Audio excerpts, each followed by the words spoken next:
Abdul Rashid, my faculty supervisor. My name is DURGADEVI KRISHNNA. My matric number is A13A0180 and I'm a wellness student. I am from Faculty Hospitality, Tourism Firstly, and Wellness. I will show my gratitude towards University Malaysia Kelantan for giving me an opportunity to do practical training so that I could experience the real environment of working culture. Secondly, I would like to show my gratitude to Puan Shafina bin Mohamad, my industry training supervisor, for guiding me throughout 4 months of internship in Kota Specialist Medical Center. And also to my faculty supervisor, Encik Ahmad Faizi bin Abdul Rashid, for guiding us throughout our 4 months in doing report and also video presentation. For your kind information, I've done my practical training in Kota Specialist Medical Center, which is a hospital located in Klang town. Firstly, I would like to talk about my company background.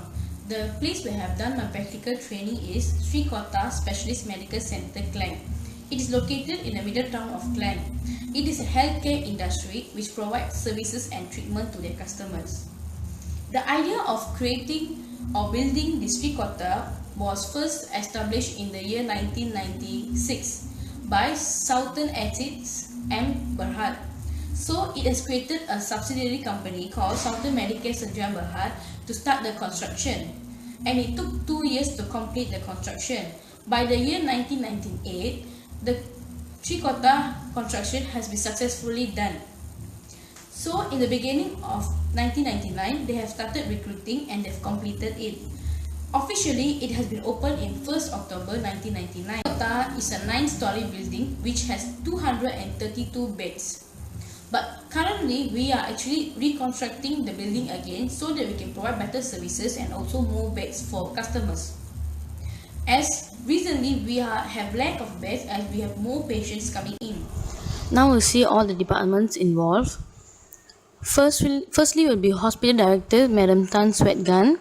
Under Madam Tan will be Human Resource Administration, Marketing Public Relation, Finance, Management Trainee, Safety Security, and then we'll have Procurement, Information Technology, Biomedical Engineering, Maintenance and Facilities, Pharmacy and also Food Beverages. Nextly, under Madam Tan, we will have Medical Director Dr. Sarah Kanaya. Under Dr. Sarah, we will be having Director of Nursing and also Assistant Medical Director. Under the Director of Nursing will be all the nursing units. Meanwhile, under Assistant Medical Director, there will be support services and also medical officers. Under support services, we have lab, physiotherapy, radiotherapy and also dietitian. The role of Madam Tan, the hospital director, is to assure that all the HOD do their task on time and also collect report every week. The role of human resource is to recruit staff, give training and also pay staff salary. Marketing department collects all the customer complaints and solve it. They also do promotional activities to attract customers. Finance department manages all the accounts of the hospital. Management trainee gives indoor training to all the newly joined staff. Information technology makes sure that all the systems are updated and they also check if there's any virus in all the staff computer. Maintenance facility do all the maintenance job inside Kota and also in staff hostel. Pharmacy department make sure that there is always enough supplement of medicine in the hospital. Food and beverages are under cafeteria and they are in charge of giving healthy food to the patient. Dr. Sadasivam, the medical director, is in charge of all the doctors and also nurses in the hospital. He mainly looks over of their task and also their role. Under Dr. Sada is Matron Wong, the director of nursing. She is fully in charge of the nurses. She always makes sure that if there's any complaint or if there's any resignation, she will try to convince them to not to resign and give them better training so that they can improve their skills.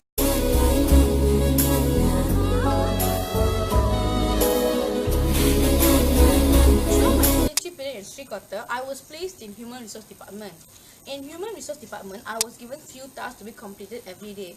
Examples are, I have to call candidates for interview, make sure that they attend interview on time, call them as a reminder a day before interview. Other than that, I also was asked to handle staff who comes report duty on the first day by preparing their forms, temporary ID tag and others. Later on, I was also asked to do their thumbprints and also send them to their departments. Also handle staff hostel accommodation. So for those who come from far like Sabah, Pahang, Kelantan for staff nurse position, we are required to arrange them an hostel, and also any complaints regarding hostel is also under human resource.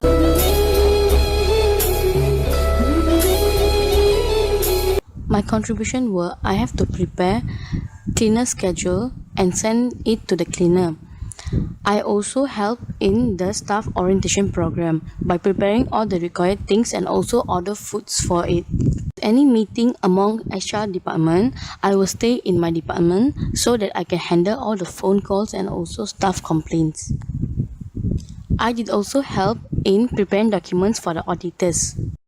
All the work given to me also was completed perfectly, and I tend to do less mistakes.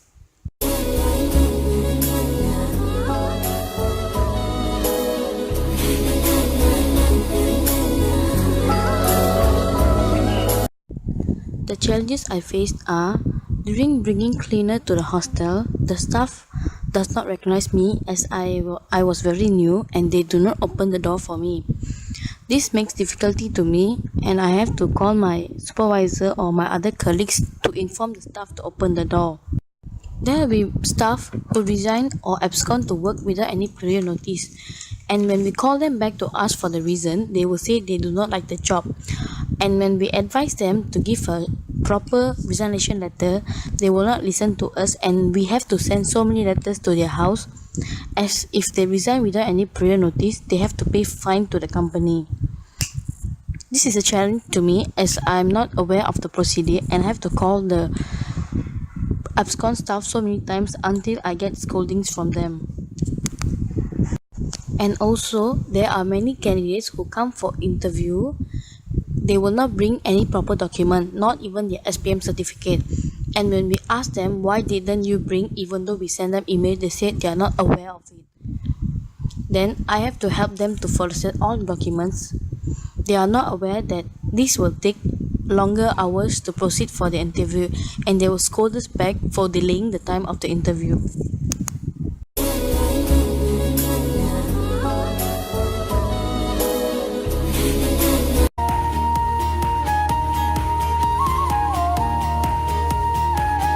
The main important value that I have learned throughout my internship journey is being responsible. No matter what task is given to you, you have to be fully responsible. If there's any mistake happen, you cannot just blame anyone else.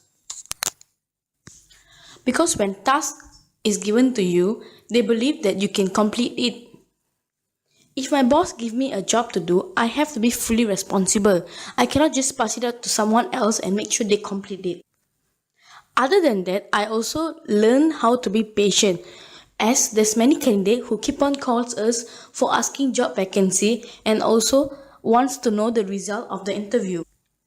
They tend to call more than a time. Sometimes they call you every day asking the same thing. But we have to be patient so that the name of our hospital is not spoiled. I have to be so patient with them and answer politely to every question being asked. My supervisor also told me that I have to be very protective towards staff data. This means I have to know how to keep secret. Everything that happens in human resource is very private and confidential. If anyone else other than my boss or my supervisor asks me a detail about a staff, even the staff itself, I cannot reveal it outside.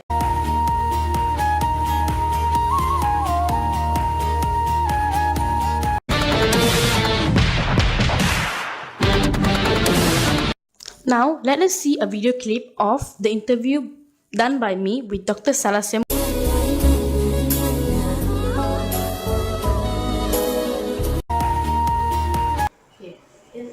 than that, can just know doctor's secret of success by working here? I don't say there's no secret. It's just that you must be committed. Committed. Basically, you must be committed. I always talk about loyalty to the organization. Commitment and loyalty. Yeah? And willing to adapt to the circumstances. I always talk about multitasking of, because in today's world, multitasking, there's no runaway from it. You cannot say I'm only a clerk. You can be also a dispatch person. See, like those days, you take ambulance drivers, they will say I'm only an ambulance driver. In the UK, they changed the whole thing. Ambulance drivers can also give first aid now. They can also handle equipments. They are trained in such a way, so they realize the importance of this category of workers. So this is what Ministry of Health here also is trying to do, but it will take some time. Means let them to learn. Upgrade the skills. Upgrading the skills of individuals. You see, and those days, not many had opportunity to go and study. But today, you see, the opportunity is so much. Those days there was what you call Jara Java, Open University and this and that. Hardly existed, but today you have, so you can work at the same time, prepare if you are interested. So you can also get your PhD by working as a clerk. No problem. The opportunities are there.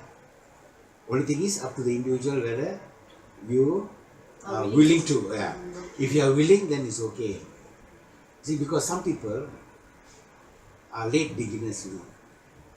I'll tell you, I'm one of them. While in school, I was not interested in studying. Nothing. I don't feel shy to say I failed my SPM first time. Nothing shy.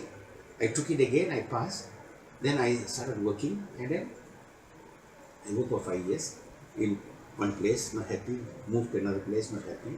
Moved to the third place, and then from there I got the interest to study, and somebody told me you go and study lah. So that's how things moved.